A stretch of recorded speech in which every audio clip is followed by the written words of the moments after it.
Hello friends, welcome to our YouTube channel. Today we will discuss about number system. This is second class of number system. आज हम लोग पहले revision कर लेते हैं कि कल हम लोग क्या पढ़े थे। कल हम लोग अंक के बारे में पढ़ लिए थे। 0 से लेके 9 तक को अंक कहा जाता है। संख्या क्या होता है, ये अंक ले लीजिए या फिर अंकों का समूह ले लीजिए। आप कोई एक अंक उठा के लिख दीजिए या फिर अंकों का समूह उठा के लिख दीजिए, तो उसको हम लोग क्या बोलते हैं, संख्या बोलते हैं। प्राकृत संख्या, गिनती की संख्या को प्राकृत संख्या कहते हैं। तो हम लोग कैसे गिनते हैं, 1 2 3 4 5 6 डैश डैश डैश ऐसे ही गिनते हैं, तो इसको बोलेंगे प्राकृत संख्या। पूर्ण संख्या, गिनती की संख्या में आप क्या कीजिए, गिनती की संख्या में आप बस शून्य को शामिल कर दीजिए। गिनती की संख्या में शून्य को शामिल कर देने से पूर्ण संख्या बन जाता है। अब पढ़ते हैं सम संख्या। कहता है ये भी एक प्राकृत संख्या होता है, प्राकृत संख्या ही होता है, लेकिन 2 से पूर्णतः विभाजित होता है। 2 से पूर्णतः विभाजित होता है।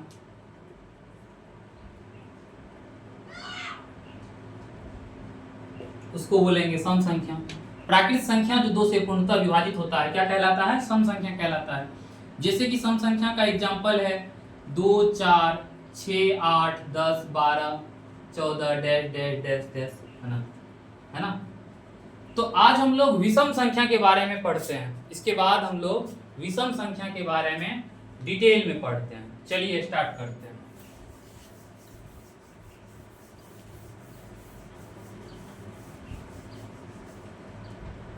विषम संख्या, लगाइए हेडिंग।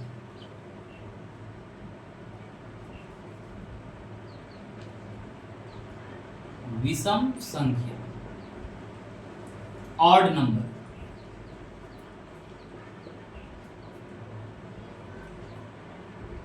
इसका ये डिफिनेशन है, वैसी प्राकृत संख्या, वैसी प्राकृत संख्या जो 2 से पूर्णतः विभाजित ना हो, पूर्णतः विभाजित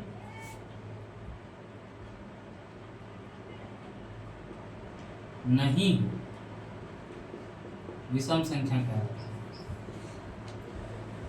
वैसी प्राकृत संख्या जो 2 से पूर्णतः विभाजित नहीं हो, विषम संख्या कहलाता है। जैसे एग्जाम्पल करें तो हमारे पास प्राकृत संख्या क्या होता है, 1 2 3 4 5 6 7 8 9 10 11 12 डैश डैश डैश अनंत तक होता है।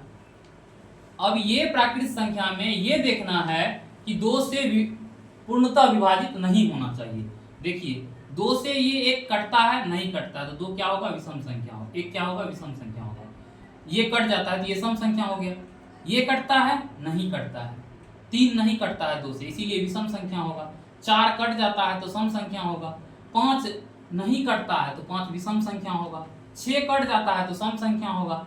7 नहीं कटता है तो 7 विषम संख्या होगा। उसी तरह से 9 विषम संख्या होगा, 11 विषम संख्या होगा, 13 विषम संख्या, 15 विषम संख्या, 17 विषम संख्या, 19 विषम संख्या होगा, 21 विषम संख्या, इसी तरह से अनंत तक बढ़ते जाएगा, है ना। तो विषम संख्या के बारे में हम लोग पढ़ लिए कि वैसी प्राकृत संख्या जो 2 से नहीं कटे, जो 2 से विभाजित नहीं हो, उसको विषम संख्या बोलते हैं, है ना। अब हम लोग आगे बढ़ते हैं। पहले इसको आप लोग लिख लीजिए। अब हम लोग आगे पढ़ते हैं भाज्य संख्या के बारे में। जानते हैं भाज्य संख्या क्या होता है। हेडिंग लगाइए, भाज्य संख्या। इनको यौगिक संख्या भी बोलते हैं, इनको यौगिक संख्या भी बोलते हैं। इसका एक और नाम होता है संयुक्त संख्या। क्या, संयुक्त संख्या, कंपोजिट नंबर। इसको इंग्लिश में बोलते हैं कंपोजिट नंबर, कंपोजिट नंबर। तो इसका क्या डिफिनेशन है, वैसी प्राकृत संख्या जो एक और स्वयं के अलावे, इसका डिफिनेशन है वैसी प्राकृत संख्या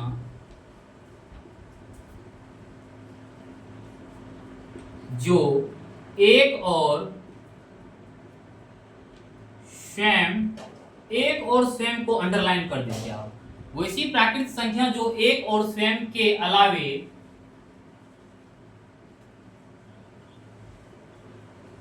किसी दूसरे संख्या से भी विभाजित हो जाए, कॉमा लगाइए और लिख दीजिए भाज्य संख्या कहलाती है। भाज्य संख्या कहलाती है। एक बार आप गौर कीजिए डिफिनेशन पे।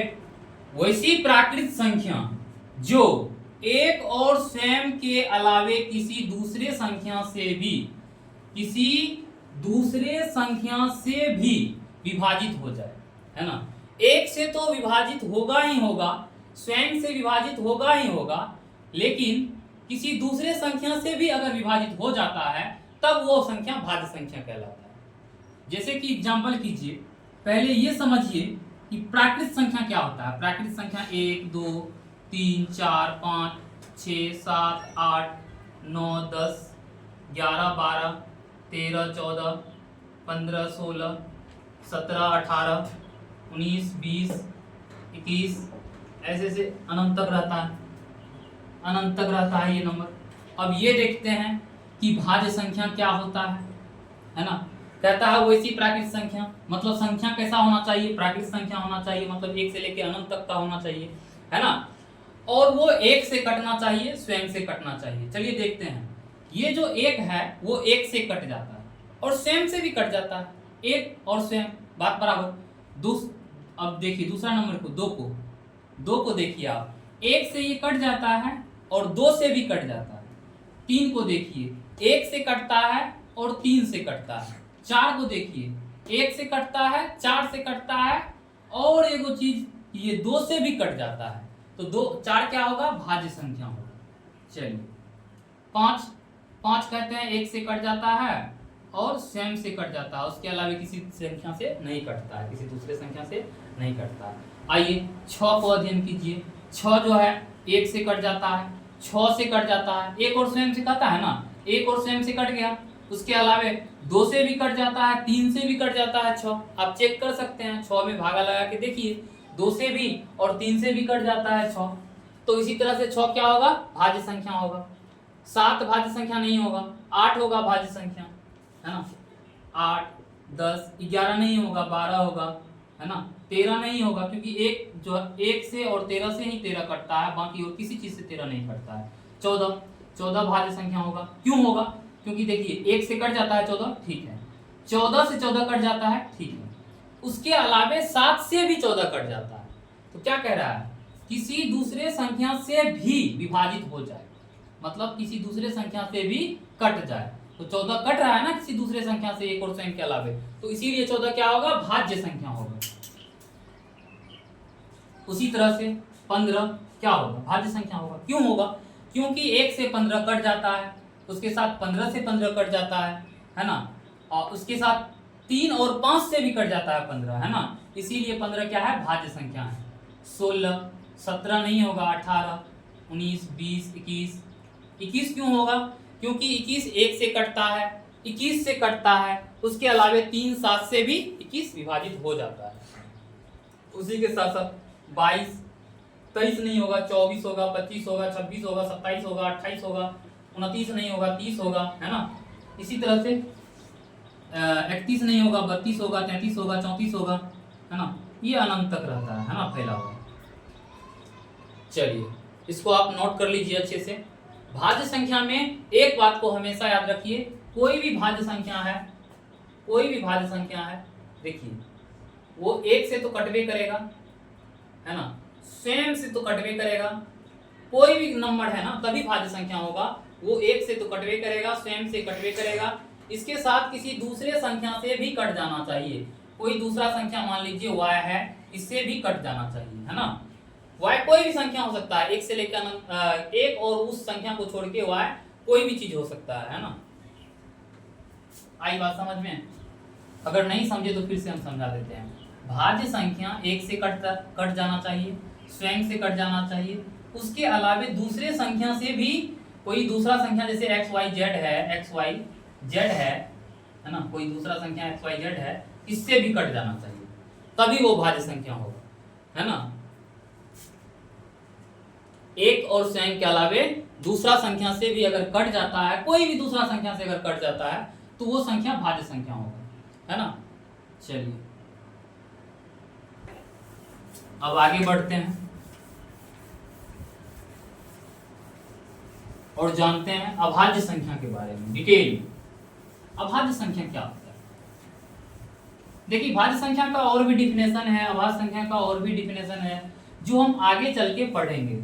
जब हम लोग फैक्टर्स और मल्टीपल पढ़ेंगे, गुणज और गुणनखंड पढ़ेंगे, तो उस दौरान हम लोग पढ़ेंगे, फिर से पढ़ेंगे सम संख्या का डिफिनेशन, विषम संख्या का डिफिनेशन, भाज्य संख्या का डिफिनेशन, अभाज्य संख्या का डिफिनेशन, है ना। चलिए, इसके बाद आता है अभाज्य संख्या। क्या आता है? अभाज्य संख्या। इसको रूढ़ संख्या भी बोलते हैं, इसको रूढ़ संख्या भी बोलते हैं, और इसका एक और नाम है असंयुक्त संख्या।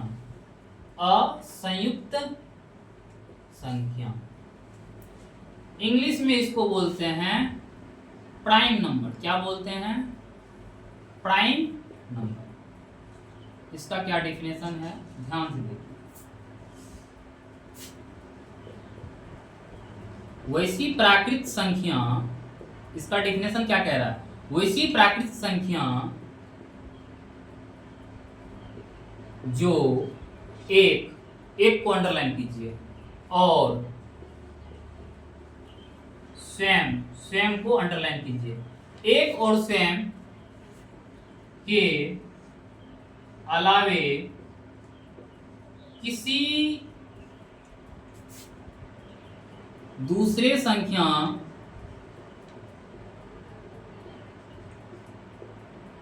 से विभाजित ना हो। इसका क्या डेफिनेशन कहता है? वैसी प्राकृत संख्या जो एक और स्वयं के अलावे किसी दूसरे संख्या से विभाजित ना हो। तो प्राकृत संख्या का समूह आपको पता है कि प्राकृत संख्या 1 2 3 4 5 6 7 8 9 10 11 12,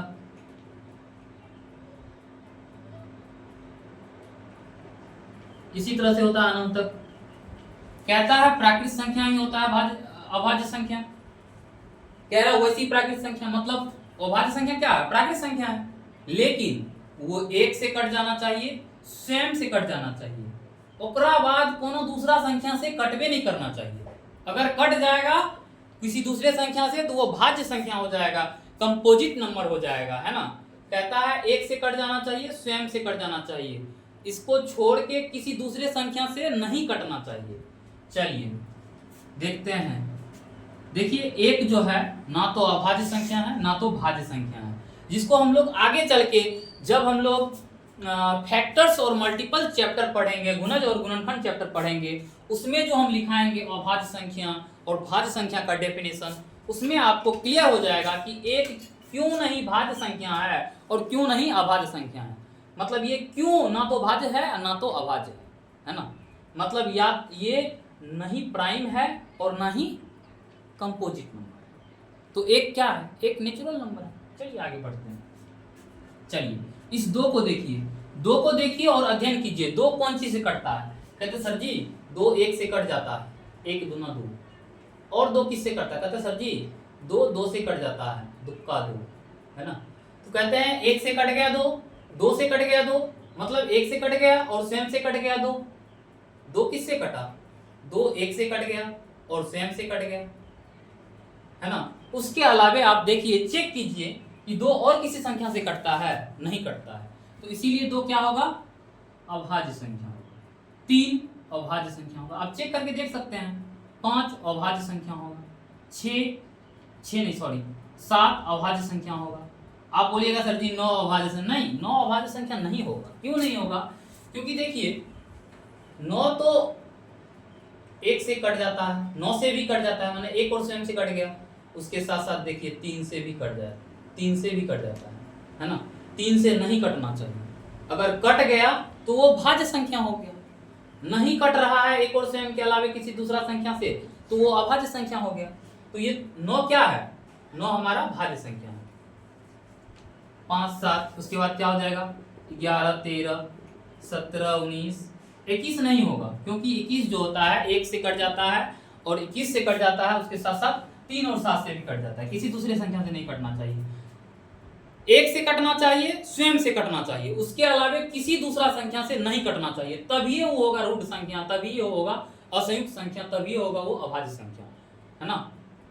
चलिए 19 23 है ना, 23 के बाद क्या बोलते हैं 29 31 37 है ना, इसी तरह से अनंत तक रहता है। आप ऐसे अध्ययन कर करके, है ना, आप एक एक नंबर का अध्ययन करके चेक करके देख सकते हैं कौन अभाज्य है और कौन भाज्य है। आप भागा लगा के चेक कीजिए, 1 से स्वयं से तो प्रत्येक नंबर कटता है ना, ये चेक करना है बस कि किसी दूसरे संख्या से नहीं न कट रहा है। अगर कट रहा है तो भाज्य होगा, अगर नहीं कट रहा है तो अभाज्य होगा, है ना। चलिए बोर्ड को मिटा देते हैं।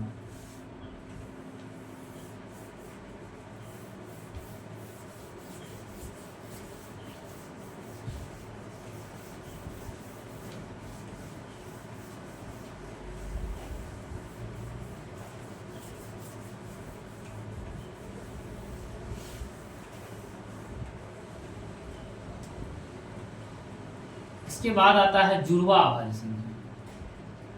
जुड़वा अभाज्य संख्या, इसको इंग्लिश में बोलते हैं twin prime number. Twin prime number ये क्या होता है, इसका क्या डिफिनेशन है? तो इसका डिफिनेशन है, जुड़वा अभाज्य संख्या का डिफिनेशन है, जिन दो अभाज्य संख्याओं का अंतर, अंतर मतलब क्या होता है? डिफरेंस। मतलब हमारा जो मान लीजिए जैसे 5 है, 5 और 3 को घटाए तो ये जो हमारा 2 आया ना, इसी को हम लोग बोलते हैं अंतर, इसी को हम लोग बोलते हैं अंतर। इसको इंग्लिश में बोलते हैं डिफरेंस, है ना। तो जिन दो अभाज्य संख्याओं का अंतर क्या हो? 2 हो। अभाज्य संख्या का अंतर कितना निकालना चाहिए? 2 निकालना चाहिए। जिन दो अभाज्य संख्याओं का अंतर 2 हो, जुड़वा अभाज्य संख्या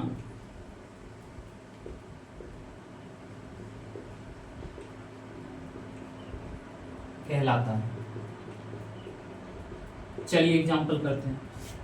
अभाज्य संख्या, आपको पता है अभाज्य संख्या क्या होता है? चलिए इसको मिटा देते हैं।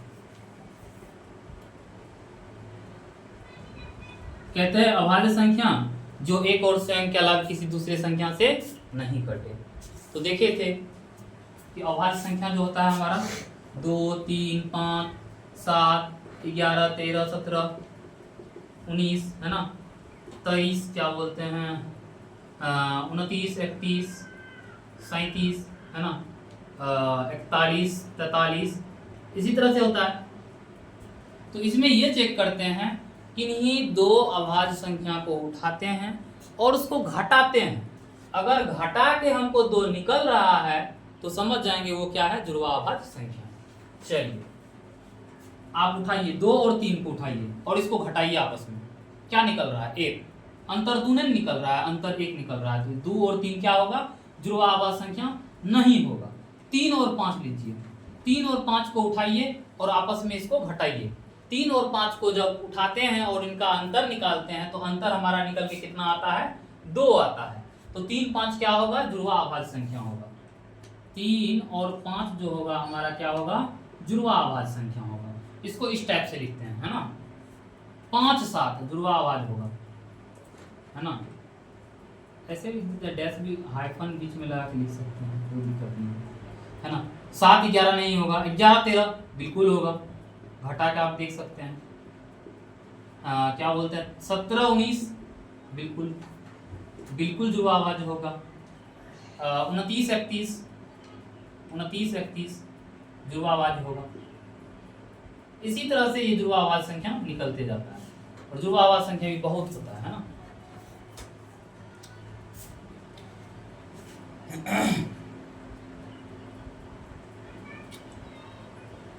अब चलिए नेक्स्ट टॉपिक को पढ़ते हैं।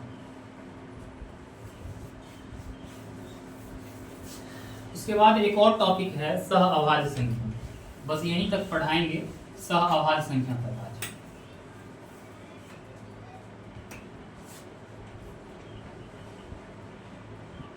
लिखिए सह अभाज्य संख्या, है ना। सह अभाज्य संख्या, इसका दूसरा नाम है असहभाज्य संख्या। असहभाज्य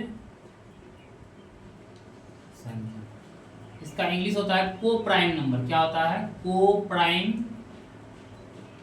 नंबर, है ना, को प्राइम नंबर। चलिए जानते हैं।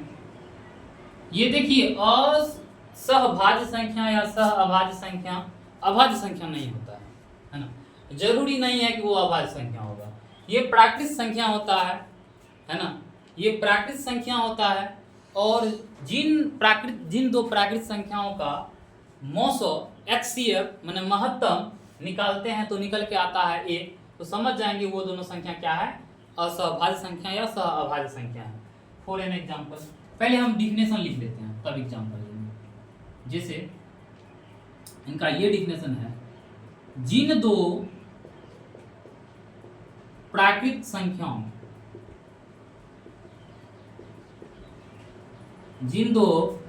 संख्याओं का मौसो माने कथी HCF मौसो 1 हो, है ना। सहभाज्य संख्या कहलाता है जिन दो प्राकृतिक संख्याओं का मौसो कितना हो, 1 हो, सहभाज्य संख्या कहलाता है। जैसे एग्जांपल आप ले सकते हैं, कोई भी प्राकृतिक संख्या 1 से लेके अनंत तक में कोई भी 2 नंबर आप उठा लीजिए, है ना। 2 नंबर उठा के देखिए और उसका मौसो निकालिए। मौसो अगर आ रहा है आपको, है ना, मौसो अगर आ रहा है आपको 1, तो समझ लीजिए कि वो क्या है, सहअभाज्य संख्या है। क्या है? सहअभाज्य। जैसे 4 5 5 6, है ना, 6 7, उसके बाद कुछ भी आप उठाइए 11 13, है ना, 25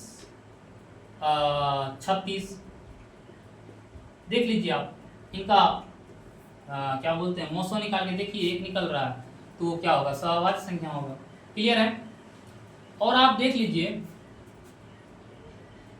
लगातार, हम लगातार संख्या ले रहे थे 4 5, आप 1 2 भी ले सकते हैं, है ना, 2 3 भी ले सकते हैं, आप 1 2 भी लिख सकते हैं, 2 3 भी लिख सकते हैं, क्योंकि इनका मौसो जब निकालिएगा आपको 1 निकल, 2 को प्राकृतिक संख्या होना चाहिए और मौसो उसका 1 निकलना चाहिए। जब मौसो 1 निकल रहा है तभी सहअभाज्य संख्या होगा, है ना। लगातार 2 प्राकृतिक संख्याओं का मौसो 1 होता है ना, इसलिए वे दोनों संख्या सहअभाज्य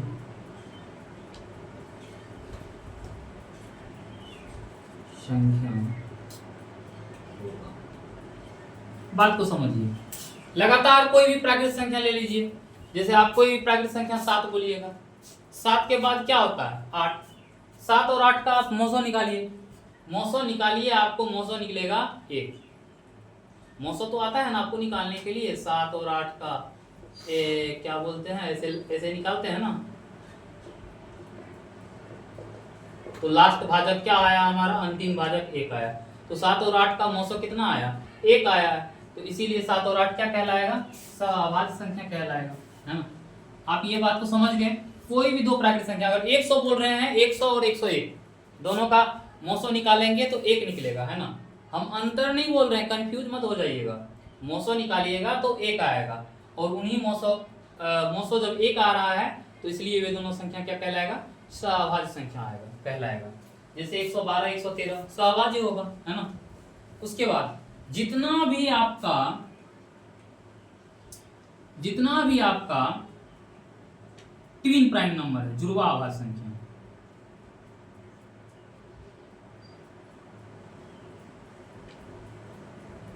सब का सब होगा सहअभाज्य संख्या।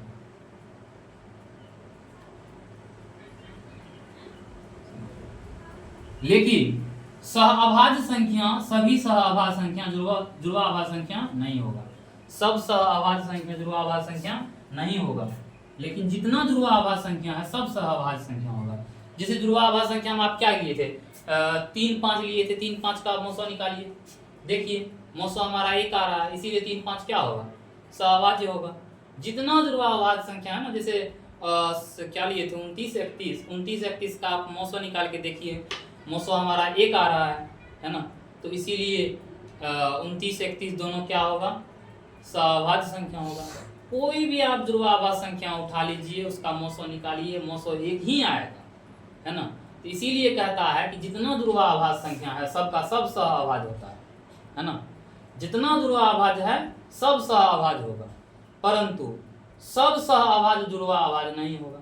आप बोलिएगा कैसे, यहाँ देखिए कि सहअभाज्य है, कहते हैं हाँ बिल्कुल है, क्योंकि इन दोनों का मौसो हमारा 1 आ रहा है, इसीलिए सहअभाज्य। अब पूछते हैं आपसे क्या ये जुड़वा आभाज्य है, आप बोलिएगा नहीं। क्यों नहीं है, क्योंकि सर यहाँ तो समझ में आ रहा है 5, यहाँ समझ में नहीं आ रहा है, यहाँ आभाज्य संख्या होना चाहिए इनको। आभाज्य संख्या होने के साथ साथ इसका अंतर भी 2 आना चाहिए, तभी ना जुड़वा आभाज्य होगा, है ना। यहाँ जुड़वा आभाज्य नहीं है, यहाँ जुड़वा आभाज्य नहीं है ना। यहाँ है, मतलब कहीं कहीं जुड़वा आभाज्य संख्या हो सकता है, सहअभाज्य संख्या जो है वो कहीं कहीं जुड़वा आभाज्य संख्या हो सकता है, लेकिन सब सहअभाज्य संख्या जुड़वा आभाज्य संख्या नहीं होगा, है ना। इस बात को याद रखिए और लिख लीजिए यहाँ, लेकिन सभी सहअभाज्य संख्या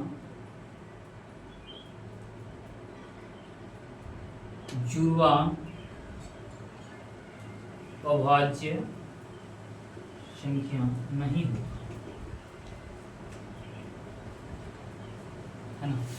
बस आज के लिए इतना ही रहने दीजिए, उसके बाद कल हम लोग देखते हैं, या फिर आज के ही दिन हम लोग 3rd पार्ट का वीडियो हम बनाएंगे। आज था संख्या पद्धति का 2nd क्लास, है ना। आप इसको डिटेल में पढ़ लीजिए, लिख लीजिए। तब तक के लिए बाय बाय।